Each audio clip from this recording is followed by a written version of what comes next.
নমস্কার, ইওর স্বস্তিকা চ্যানেলের আরও একটা নতুন ব্লগে তোমাদের সকলকে স্বাগত জানাই।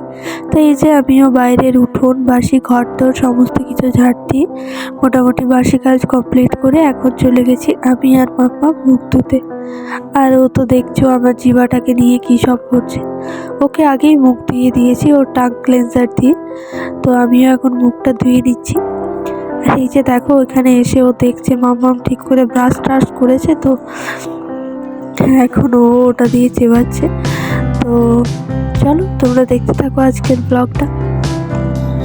আর এই যে এইখানে দেখছো মাম্মাম খেলছে, আর ওর বাবা ওকে পুরো পা থেকে মাথা পর্যন্ত নিচে তো ঢাকা নিয়ে নিয়েছে, আর ওকে বর্ডারের মতো প্রোটেক্ট করছে যাতে বিছানা থেকে পড়ে না যায়। তো তারপরে তোমাদের দাদাভাই মাম্মামকে নিয়ে একটু বাইরে গেল, কারণ বাইরে তো রোদ বার হচ্ছে এখন আস্তে আস্তে, তো ওই রোদেই নিয়ে গেল। তো আমিও বিছানা তুলে নিলাম, আর এই যে এত কাপড় এগুলো সব কাচতে হবে। আর দেখো বাইরে কত সুন্দর রোদ বেরিয়ে গেছে। তো আজকে রান্না হবে মুরগির মাংস, তার জন্য দেখছো আলু, এখানে পেঁয়াজ আদা রসুন সমস্ত মশলা পেস্ট করে নিয়েছি, এখানে পেঁয়াজ কেটে নিয়েছি, আর ওইদিকে মাংসটা ওটাকে নুন হলুদ দিয়ে কালকে একটু ভাজা ছিল, এই যে আলুটাও ভেজে নিচ্ছি এখন। তো তোমাদের দাদাভাই তো উঠেছিল, তো এখন চা দিয়ে দিলাম। আর এইদিকে মাংসের জন্য আলুটাও রেডি হয়ে গেছে, আর এখন মাংসের জন্য মশলাটা কষানো হচ্ছে। মশলাটা দেখো প্রায় তেল ছেড়ে দিয়েছে, তো এরপর মাংসটা দিয়ে দেবো।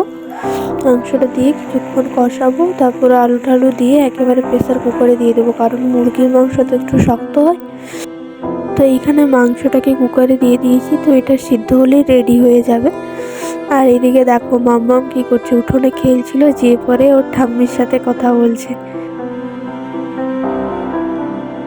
এত কথা ছিল তার, কথা বলতে বলতে দেখছো পড়েই যাচ্ছে।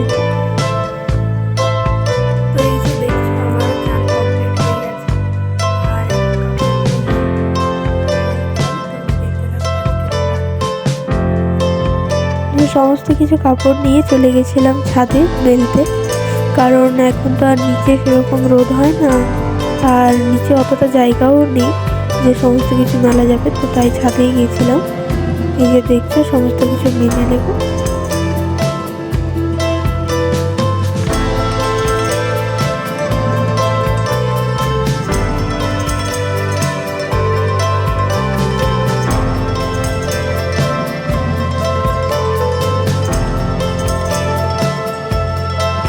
তো এই যে ছাদে এসেছিলাম কাপড় মেলতে, তো কাপড় মেলা হয়ে গেছে, এখন নিচে যাবো।